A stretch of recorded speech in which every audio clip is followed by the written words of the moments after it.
SC ST তপশিলি জাতির মানুষের উপর অত্যাচার করে চলেছে সারা ভারতবর্ষ জুড়ে। আর একজন টালির চালে থাকা বাংলার মুখ্যমন্ত্রী হাওয়া চপ্পল পরে থাকে, সে কিভাবে মানুষের পাশে দাঁড়াচ্ছে? দিন রাত যখন যেখানে প্রয়োজন হচ্ছে মানুষের কাছে গিয়ে দাঁড়াচ্ছে। জন্ম থেকে মৃত্যু প্রত্যেকটা মানুষের পাশে সে দাঁড়িয়েছে। এমন কোন লোক নেই পশ্চিমবাংলায়, ধনী থেকে দরিদ্র থেকে গরিব থেকে বড় লোক, যার বাড়িতে একটা ব্যক্তি হলে মমতা বন্দ্যোপাধ্যায়ের কোন প্রকল্প তার বাড়িতে পৌঁছায়নি। অতএব আপনাদের কাছে অনুরোধ, আপনারা উন্নয়নের পক্ষে আগামী 20 তারিখ সকাল সকাল ভোটটি দেবেন। আপনার এলাকার শান্তি শৃঙ্খলা বজায় রাখার জন্য, আপনার এলাকার উন্নয়নের স্বার্থে উন্নয়নকে রক্ষা করার জন্য দায়িত্ব আপনার। কোন রকম কোন বিভ্রান্তিমূলক প্রচার প্ররোচনা পা দেবেন না।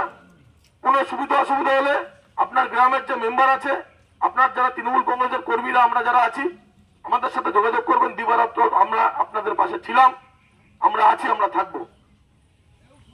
এই বলে আজকে আপনাদের মূল্যবান সময় আমরা কিছুটা চেয়ে নিয়েছিলাম। আমাদের অনুষ্ঠান আমরা এখানেই সমাপ্তি ঘোষণা করছি। ধন্যবাদ।